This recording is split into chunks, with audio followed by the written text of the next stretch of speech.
Hello mga Kinday! Welcome naman sa panibagong araw ng buhay ko! So yun na nga mga Kainday ko. So mag-asamusal muna tayo ngayon. So bibili muna ako ng pandesal. And then mga Kainday ko, maglaba day tayo ngayon. Laba serye tayo ngayon mga Kainday ko. Kasi may natira pang labahin ng aking anak mga Kainday. So nilabhan ko lang kahit konti man lang para hindi masyadong maraming labahin pagdating ng isang linggo.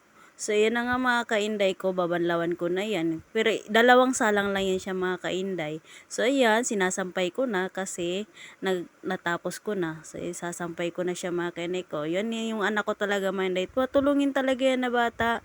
Hindi talaga yan mapakali sa loob ng bahay. Kundi, yan, tutulong at tutulong talaga siya sa iyo mga kainday ko. So, yan mga kainday, sasampay ko na para matapos ng ating labaserya ngayon. So, yun mga kainday ko. Ayan. So, maghalaman naman tayo ngayon mga kainday ko. So, may tinapon kasi ang kapitbahay namin na halaman. So, ayan talaga aking kasama-sama sa buhay mga kainday ko ang aking Junakis. Ayan. Tatanim na namin mga kainday ko. Tinapon kasi yan mga kainday ko ng aming kapitbahay. So, ngayon itatanim ko. Kasi wala naman akong ganyang tanim. So, yan.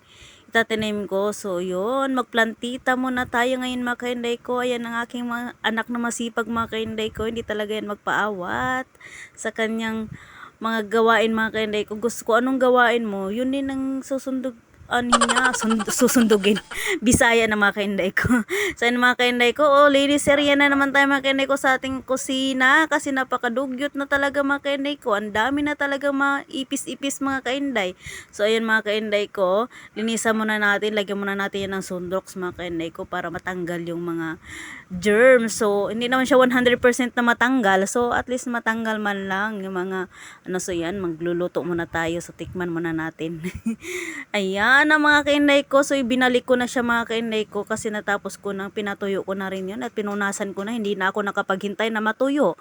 So, pinunasan ko na at pinunasan ko na rin yung mga ibang bahagi ng aming mga lababo mga kainday ko para man lang matanggal yung mga tai-tai ng ipis. Kasi may mga ipis mga kainday ko. Ang daming ipis dito sa amin. Ewan ko ba? Ano bang gagawin ko dito? So, yan mga kainday. Natapos ko na rin pero walang pagbabago. Garon pa rin. Magulo pa rin. So, yun mga kainay, at least nalinisan ko. So, ayun. Nagutom nga ang inyong mga kainay, mga kainday. So, ayun na nga mga kainday. So, ayan. Nagutom. So, kakain na tayo muna ngayon mga kainday ko kasi gutom na ako. Kasi ang dami ko nang ginawa sa buong. Hindi pa naman buong maghapon mga kainday ko. Mga kalahating araw pa. Pero ang dami ko nang nagawa sa aking buhay. So, ayun na nga mga kainday. So, hanggang dito na lamang mga kainday ko. Maraming salamat sa iyong panonood at sa iyong suporta mga kainday ko. Daghang salamat gid.